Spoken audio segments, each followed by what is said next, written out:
Karen Miller here from Asleep at Last. Welcome to another one of my videos. So today I thought I would do a quick video just talking about sleep cycles, because this is something that a lot of people are not aware of, and it's useful to understand sleep cycles so that you know that it's normal for your little one to wake constantly in the night. So a baby sleep cycle is every 40 minutes during the day and up to 2 hours at night.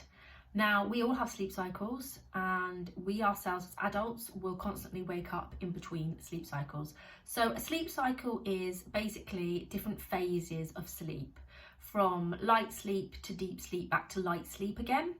So we don't stay in the same phase of sleep the whole night. We we move through those different phases. At some points we're in a deep sleep and it's harder to wake us up, and it's harder to wake up from a deep sleep. If we are woken up from a deep sleep, we're a lot more annoyed and disorientated than we are if we're woken from the lighter phase of a sleep cycle. So in the lighter phases, that's where you tend to have your dreams.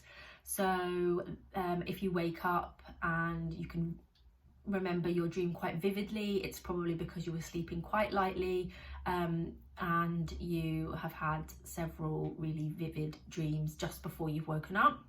And we will wake up in between those sleep cycles, turn over in the bed. Maybe you'll remember turning over in the bed, maybe you won't. Fluff up your pillow, jiggle around a bit. Maybe you'll go to the toilet and you'll just basically turn over and go back to sleep, and you are linking your sleep cycles. And we won't necessarily have any memory of this in the morning, and we do this quite efficiently because we know how to go back to sleep. But babies don't necessarily know how to go back to sleep in between these sleep cycles. So that's what they are learning as they grow. And so when you have a baby that's waking after every 40 minutes in their nap time, and they cry out, and then you go to them and you try and settle them back to sleep, but you're actually interfering with the process quite a lot, and you're actually hindering their ability to link that sleep cycle. They can then become more wakeful and then find it really hard to go back to sleep.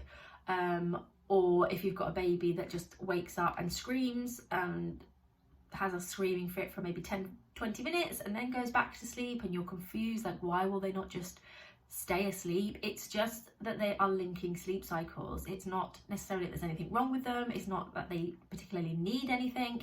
They are just learning to link those sleep cycles. So the best thing to do is to kind of hold off and back off trying to give them too much help to link those sleep cycles, so that they learn to link those sleep cycles themselves and basically learn to go back to sleep themselves. And it may take a bit of time initially. They may be awake for 10 minutes, 20 minutes. Some babies can stay awake 40 minutes to an hour in between sleep cycles, but eventually they will go back to sleep. It's when we rush in and we're confused as to why they're awake and why they're not going back to sleep immediately that we then can interfere with that process. At night time, again, a similar thing. They will wake frequently. I often get asked, why will they not just sleep through and not make a single sound? Some babies wake from sleep cycles and don't make any sound, or maybe they're awake and you don't know they're awake because they don't cry out, but they do go back to sleep, but you don't know about it. Other babies are a bit more noisy. It depends on the temperament of your child. Some babies do have a natural inclination to cry down, let off some steam before they go back to sleep. That's just what they do. It doesn't mean they necessarily need anything. So be mindful of the fact that your child is learning to link sleep cycles, and if they are needing you to give them something every single 40 minutes through the day, after between their naps, and then every 2 hours at night, then it's probably that they have an association to needing whatever it is that you're giving them in order to link those sleep cycles. So you want to just back off offering them that and give them the chance to do it themselves. So I hope that helps. If you like the video, please hit like, and remember to subscribe to my channel to be notified of when I do new videos. Thanks, guys.